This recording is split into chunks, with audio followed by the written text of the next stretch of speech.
So hey and what's up guys, my name is Shubham and you are seeing another video and this is episode number 2 और मैंने 150 subscriber above हो चुके हैं। सो इसी की खुशी में मैंने कुछ टॉप 2 न्यूज़ रखी हैं। सो पहले आप उसे देख लीजिए, उसके बाद हम वीडियो को कंटिन्यू करते हैं।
सो अब हम शुरू कर देते हैं अपना एपिसोड नंबर 2 इलेक्ट्रिसिटी और चलते हैं डाउन साइड और इसमें पढ़ेंगे हम लोग पोटेंशियल डिफरेंस। मैंने आधा इसमें कंप्लीट किया था, इस वाले में मैं पूरा सेशन कंप्लीट कर दूंगा, मतलब पोटेंशियल डिफरेंस को भी कवर कर लूंगा।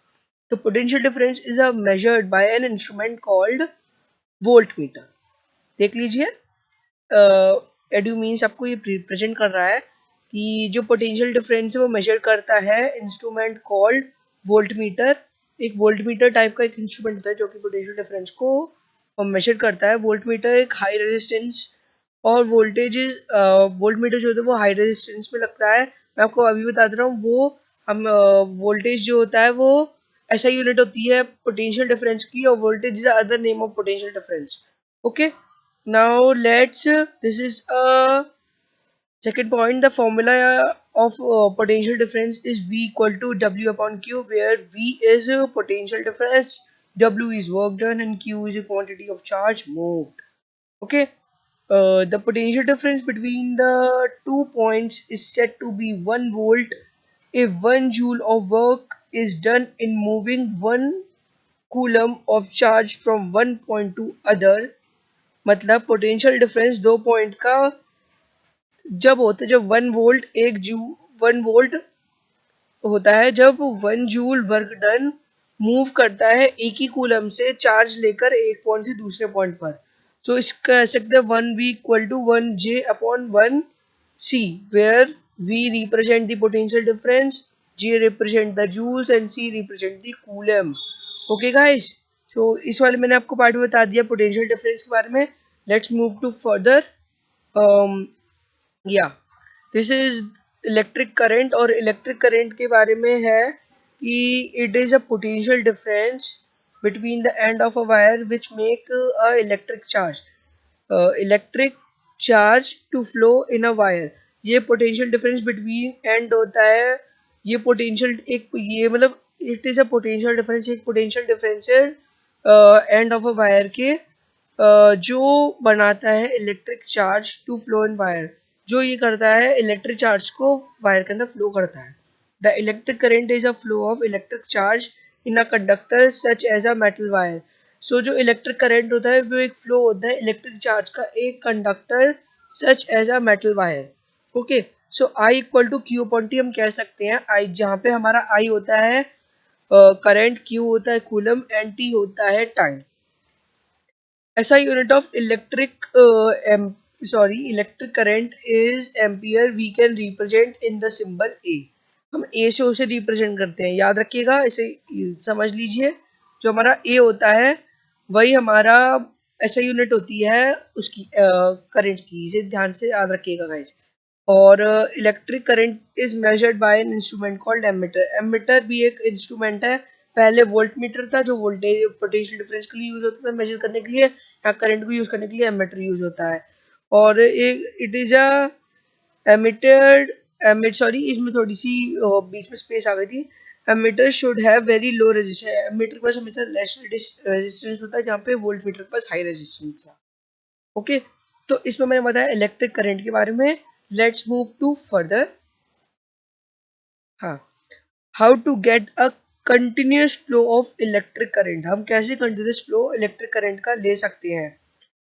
एक सिंपलेस्ट वे मेंटेन करने का potential difference between the two end of a conductor, conductor के एंड में as to get a continuous flow, ताकि हमें कंटिन्यूस फ्लो ले करंट का, is to be connected the conductor, जो कि कनेक्ट करता है कंडक्टर को दो टर्मिनल ऑफ सेल और अ बैटरी, दो टर्मिनल सेल और अ बैटरी के। ओके, ये बहुत ही छोटा सा था। इसमें देख लीजिए, इसमें डायग्राम में मैंने आपको दिखा दिया है, बल्ब ग्लो कर रहा है, इधर ये कॉपर की कनेक्शन वायर जा रही है, ये नेगेटिव टर्मिनल है, पॉजिटिव टर्मिनल ये सेल है, और ये भी एक इलेक्ट्रिक करंट इसके अंदर फ्लो कर रहा है, तभी तो बल्ब ग्लो कर रहा है। So let's move to further. इसमें मैंने आपको बताया how to get continuous flow of electric current. आगे चलते हैं। यह direction of electric current. Electric current का डायरेक्शन कैसा होता है, इसमें इलेक्ट्रिक करंट का डायरेक्शन होता है, it is a conventional direction, एक कन्वेंशनल डायरेक्शन होता है इलेक्ट्रिक करंट का, from positive terminal to the negative terminal through a other conduct to the other circuit. Okay, मतलब कि कन्वेंशनल डायरेक्शन होता है इलेक्ट्रिक करंट का is from positive terminal to the cell to the negative terminal through other circuit. Okay, तो इसमें मैंने बताया आपको डायरेक्शन ऑफ इलेक्ट्रिक करंट के बारे में। Let's move to further, let's move to further electric circuit. So what is electric circuit? Electric circuit is a continuous conducting path consisting of wire and other resistance like electric bulb etc. Okay, ये continuous conducting path होती है, जो कि wire wire के अंदर जो electric current या फिर कंडक्टिंग वायर जो वायर उसमें कनेक्ट है, और अदर रेजिस्टेंस जो अदर इंस्ट्रूमेंट जो भी कनेक्टेड है एक सर्किट के अंदर, that is known as the electric circuit. जैसे कि इलेक्ट्रिक बल्ब, जैसे ये रहा एक इलेक्ट्रिक बल्ब, और switch between the two terminals, और स्विच दो टर्मिनल के बीच में, two terminal of a cell or a battery, terminal battery or cell, or along with the electric circuit flow is called a circuit. इसमें देख सकते हो स्विच क्लोज है, इसलिए मतलब स्विच उससे टच हो गया है इससे, सो ये बल्ब ग्लो कर रहा है, और स्विच इससे बाहर है, सो बल्ब ग्लो करना बंद हो गया, मतलब इलेक्ट्रिक करंट फ्लो करना बंद हो गया है। सो इलेक्ट्रिक सर्किट मैंने आपको इसमें बता दिया। Let's move to further. Symbols of electrical compounds और अ सर्किट सिंबल्स। सो इसे तो आपको पूरा बाय हार्ट याद करना पड़ेगा। द सेल में एक पास वन बड़ी टर्मिनल एक छोटी टर्मिनल, प्लीज आप याद रखिएगा। आप ऐसे दोनों को बराबर मत बना देना, अगर आपने बराबर बना दी तो प्रॉब्लम हो जाएगी guys.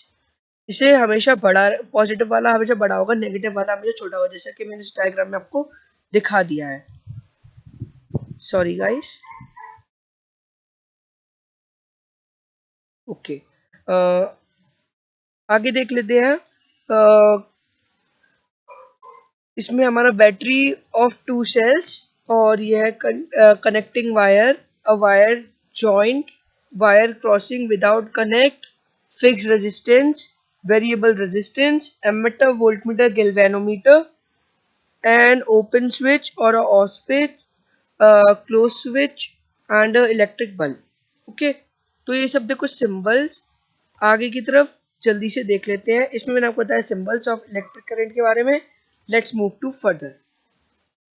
Circuit diagram. So guys, circuit diagram होता क्या है? A diagram which indicate how different components in a circuit have been connected by using the electrical symbols for the compound is called circuit diagrams.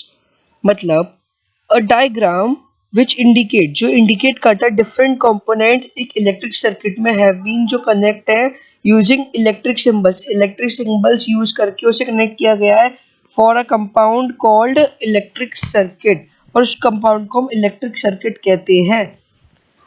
जैसे कि आप देख सकते हो, this is a circuit diagram which is showing the bulb was glowing, the switches touches, the bulb was glowing, switches closed, the bulb was not glowing. Okay, इसमें मैंने बताया circuit diagram के बारे में. Let's move to further.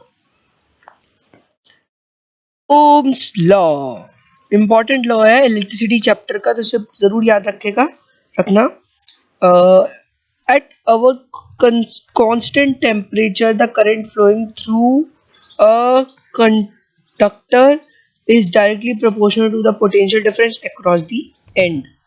So मतलब क्या हुआ guys? इसका मतलब ये है एट अ कांस्टेंट, एक कांस्टेंट टेम्परेचर पे जब करंट फ्लो करता है एक कंडक्टर से डायरेक्टली प्रोपोर्शनल होता है पोटेंशियल डिफरेंस के अक्रॉस इट्स एंड, जो कि उसके एंड पर होता है. इसका फॉर्मूला हो गया हमारा v equal to R into I, जहाँ पे हमारा v रिप्रेजेंट करता है पोटेंशियल डिफरेंस, i रिप्रेजेंट करता है करंट और r रिप्रेजेंट करता है रेजिस्टेंस. या फिर हम कह सकते हैं v upon I equal to R. So इसमें मैंने आपको बताया ओम्स लॉ के बारे में. Let's move to further.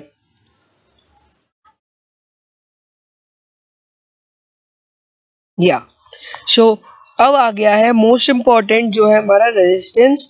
Resistance होता क्या है? A ratio of potential difference applied between the end of a conductor and the current flowing through a constant quantity is called a resistance. Sorry, resistance. Okay, so एक type का ratio होता है potential difference का, जो apply करता है between the end of a conductor. जो and conductor के एंड पर जो होता है उस पर अप्लाइड किया जाता है इलेक्ट्रिक फ्लो का, जो करंट फ्लो कर रहा है थ्रू अ कांस्टेंट. एक करंट जो फ्लो कर रहा है कांस्टेंट क्वांटिटी पे, उसे कहते हैं हम लोग resistance. The current is directly proportional to the potential difference. मैंने आपको पहले बता दिया था करंट जो होता है डायरेक्टली प्रोपोर्शनल होता है पोटेंशियल डिफरेंस के. द करंट होता है वो इन्वर्सली प्रोपोर्शनल होता है रेजिस्टेंस के. इफ अगर पोटेंशियल डिफरेंस अक्रॉस उनके एंड पर, अगर कंडक्टर के एंड पर अगर डबल होता है तो करंट हमारा जो होता है, जो फ्लो कर रहा होता है, वो भी डबल हो जाता है. अगर पोटेंशियल डिफरेंस कम होता है या फिर हाफ होता है, सो करंट भी हाफ होता है. इफ रेजिस्टेंस इज डबल, अगर रेजिस्टेंस डबल होता है तो करंट हमारा हाफ हो जाता है, और अगर रेजिस्टेंस हाफ होता है तो करंट गेट डबल हो जाता है. सो इसमें ये थोड़ी सी मेरी स्पेलिंग मिस्टेक हो गई थी गाइस. इसमें इफ आएगा. आगे चलते हैं. इसमें मैंने आपको रेजिस्टेंस के बारे में. Let's move to further. Resistance of conductors. Conductor का resistance. The property of conductor due to oppose the flow of current through it is called resistance. मतलब डायरेक्ट जो प्रॉपर्टी होती है कंडक्टर की, जो ये अपोज करती है हमारे करंट को जो अपोज करती है उसे रेजिस्टेंस कहते हैं, जिसमें R equal to V upon I. और मैंने पहले आपको बता दिया ओम्स लॉ के अंदर. और जो रेजिस्टेंस होता है कंडक्टर को डिपेंड करता है उसकी थिकनेस पर और नेचर ऑफ अ मटेरियल. जो ये टेम्परेचर ऑफ अ कंडक्टर, जो हमारा रेजिस्टेंस होता है वो कंडक्टर जो डिपेंड करता है थिकनेस और नेचर ऑफ अ मैटर और टेम्परेचर पे डिपेंड करता है. ऐसा यूनिट होती है रेजिस्टेंस की ओम मीटर.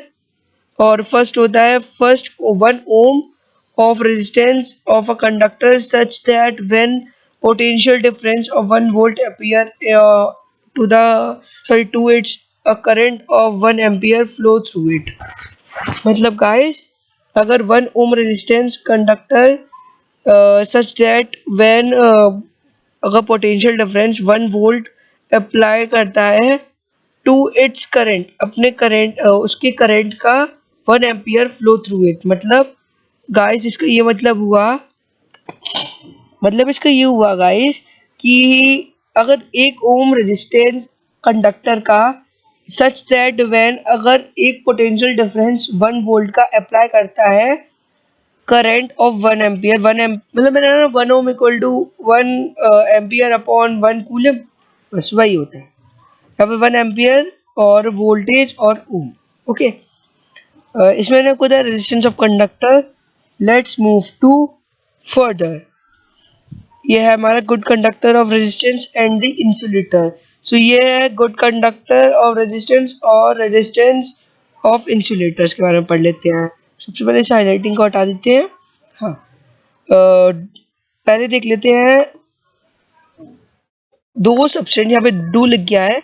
दो substance which have very low electrical resistance are called conductors. जिनमें low electrical resistance होती है वो कंडक्टर होते हैं जिसमें इलेक्ट्रिसिटी फ्लो हो जाती है.